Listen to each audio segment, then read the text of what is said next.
Good afternoon, everybody. Welcome to Leadership LinkedIn Live. Number 3, we've covered top 5 areas of focus for first-time leaders. We've covered, we've covered vision, energy, and passion. Today, we're going to do a little bit about situational leadership. But first of all, I want you to put yourself in a position that would be very unusual, right? It is the absolute dead of night. We're 1,000 miles to the west of the United Kingdom, over the North Atlantic, and the conditions are terrible. There's a giant swell, there's horizontal driving sleet and rain, the turbulence levels are high, and there's a little aircraft out there called Nimrod, and the Nimrod's job is to hunt hostile submarines. And I'm on this aeroplane with my crew. There are 13 people altogether. My little tiny team within that is 4 people, and we are going about our business. We operate communications equipment, we operate sensors, we are helping to track the submarine. The conditions are hideous, and we're a very, very long way from home. That team comprises me plus 3 others. One of them is a beginner, right? It's the first time he's flown this kind of mission. He's looking a bit wide-eyed because it's really, really difficult conditions.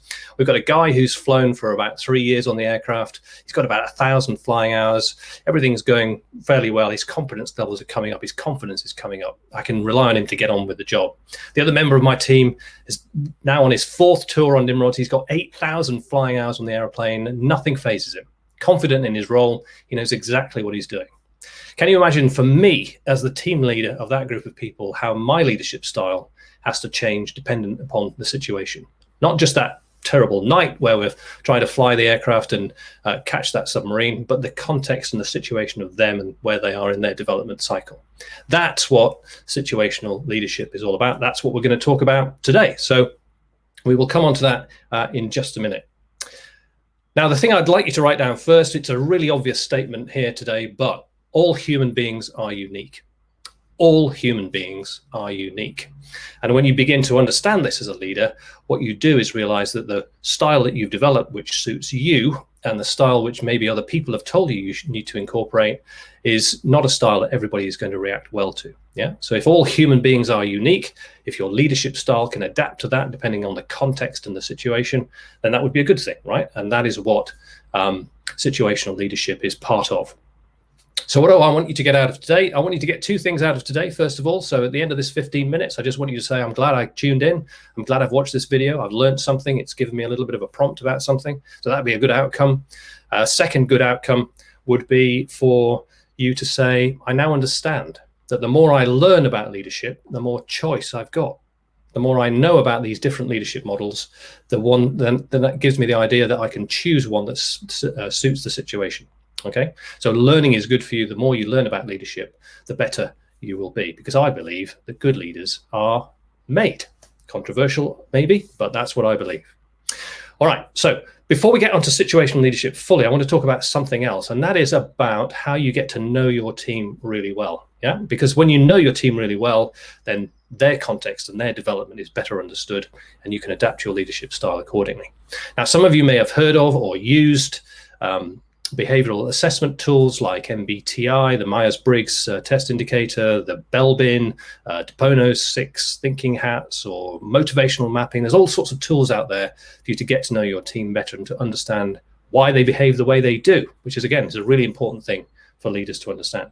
My coaching practice, I use DISC, D-I-S-C, and it's a good way of understanding the behavioral styles of the people that I coach. It helps me to understand why they behave the way they do. Now, DISC is a very complicated subject, so I'm just going to give you a slightly unscientific example so that you can see how this might work. So let's imagine we're all going to go swimming together, right? We're all going to go to the pool for a couple of hours, and we get to the pool, and the D style person, the person who scores very high in the D category, dashes into the changing room, throws all the clothes off onto the floor, runs out to the pool, jumps straight in. That's me, I'm in the pool. I don't want any detail, I don't want anything else, I just want to get to the result of me being in the pool. Yeah, I exaggerate slightly for effect, but you know, that's what the D style is like. People who score very high in the I style are persuasive. They like to influence people. They're very sociable. So they'll wait in the changing room until their team comes in. They'll chat about what happened at the weekend. They'll chat about the next holiday that they're going on. They'll congregate together. They'll go out to the pool together. They'll get into the pool together, and they'll start to play games together in the pool. Yeah. So that's a kind of an I style. An S style is looking for slightly more stability, slightly more system. So they'll come in, they'll undress carefully, they'll fold their clothes neatly, they'll hang clothes up where they need to, they'll go out to the pool, they'll dip their toe in to check the temperature, then they'll get into the pool and that's fine. The C will come into the pool having been on the internet the night before to make sure the pool is open, to find out how much the pool costs to go to for an hour. They'll go in, they'll get changed, and you'll find them out on the pool side looking at that sign which tells you what you're allowed to do and what you're not allowed to do. Yeah, because C's like a lot of detail. They like to understand the detail of a situation before they make any steps forward from that. Tools like DISC are really good if you're trying to get that in-depth understanding of your team, and it can help you to understand why people behave the way they do. Now, I can't credit DISC with saving my marriage, but there is one particular moment in it which I realized DISC was really important. You know, when you book holidays, right? When I book a holiday, I go on the internet, I press enter, and the holiday is booked, and I've done it in an hour. My wife likes to go into town, to go to a travel agent, to get brochures, to pore over those brochures for a long time, to research on the internet, and then to make a booking. And it used to drive me insane. But now I know that I do it the way I do it because I'm a D. She does it the way she does it because she's a C. And if you know that about your team, then it will help you with your leadership because you understand. If you want to do a DISC assessment for yourself or for your team, just send me a message and we can sort that out. So DISC, a really important way for you to understand your team, and that leads on to situational leadership. This is all about choosing the right style of leadership for the situation and the context. Yeah, so that might be in an organizational context about the value of the project or something like that that's really important to your company. It might be the context of you and your leadership and how you want to lead your team. And it's also going to be about the people as well and what the kind of level of confidence and development they are at. What I'm going to share with you in a minute, we'll get all technical, is Hersey and Blanchard's model of situational leadership. I don't want you to be afraid of that. It's just a visualization. I'm going to put it on a slide because just seeing it, I think, helps. And we're going to start with this concept of, let's get the PowerPoint on the screen, this idea of the development of the individual. Okay. Now, where it says commitment in that bottom row, I'd like you to think about that more in terms of commitment and enthusiasm, and particularly about confidence. Okay, so competence along the top is fairly straightforward. You know, enthusiastic beginners, they're in D1, they've got a low level of competence, they're very highly committed and enthusiastic about their role. Moving on from that, you've got someone who's now starting to develop some competence. They've still got a lot of questions to ask, and as a result, sometimes their enthusiasm can change because they've got situations they're coming up against that are really complex. Okay, so watch out for that. D3s are people who've got a much higher level of confidence. So think about that chap on the crew who's get to the end of his first tour and he's got 1,000 flying hours on Nimrod. He's starting to feel competent in his role. His commitment is and enthusiasm and confidence still variable a little bit because he's still likely to come up against something that he's never seen before. So that's an important distinction. The D4s, in the green box, they are highly competent. That's the guy who's flown 8,000 hours. He's been around for a very long time. He's absolutely committed and enthusiastic. Nothing phases him. He can get on with the job in whatever conditions come to. So when you put your team into this kind of context, you can see that actually each one of those four people is going to require leadership of a slightly different nature. Now, you might be able to do that with your own sort of human nature understanding of how these people react. But Hersey and Blanchard went on to create a slightly different view. So what we're going to do is just go to the next slide. I'll leave that part on the screen. And what you'll see is that we start to build up a quadrant diagram of how your leadership might change. Okay. So in Hersey and Blanchard's model, what they said was that when you've got enthusiastic beginners, you're more likely to be directive. This is what I want you to do. This is how I want you to do it, because you've got a low level of competence. It's a tool of autocratic leaders as well, just to say, this is the way we're going to do it. That's it. Okay, but it works well with people who are in that kind of D1 box. And I've got that enthusiastic beginner. A little bit later on, you're going to see people who are still going to be asking you quite a lot of questions. Let's just get ourselves into the next page.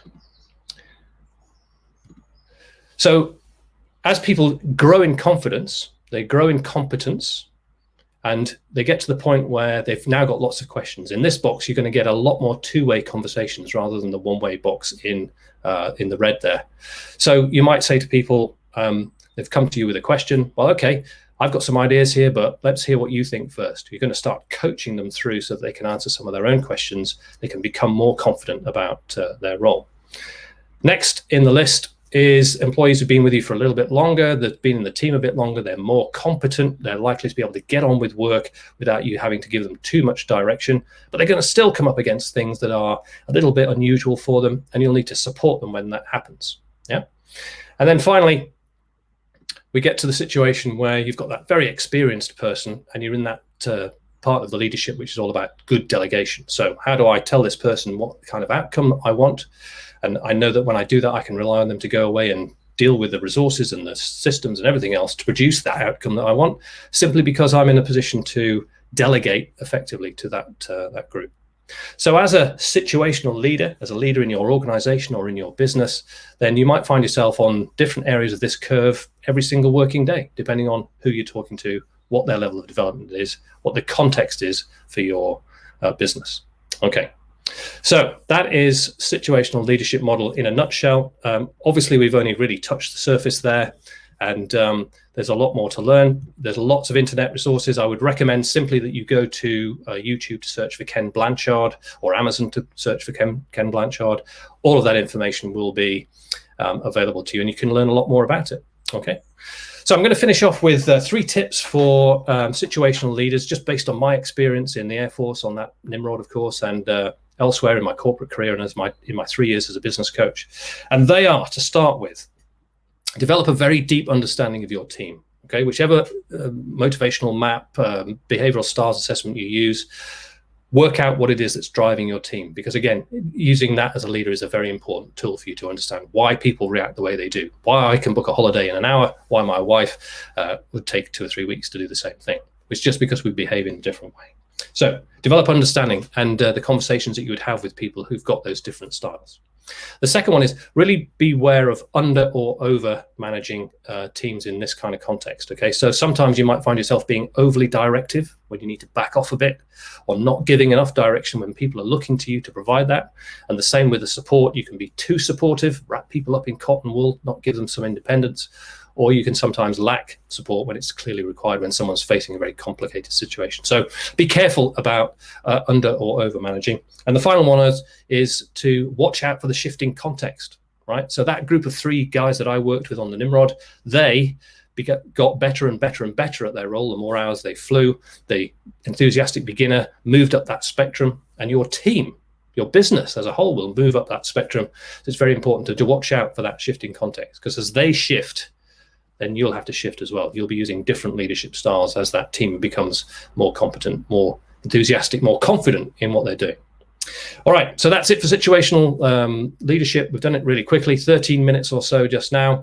We're doing this every Wednesday at midday. If leadership is your thing and you want to learn some stuff from me and my experience, next week we're going to do teaching people to think.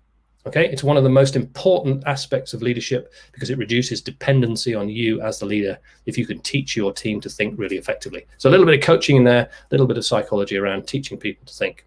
Hope this has been useful for you. Leave a comment. Tell me where you've come from, what your company is, so I can see who's watching. That would be great. If you're watching it on replay, still give it a thumbs up if you like it, because that all helps. And I'll see you next week at midday.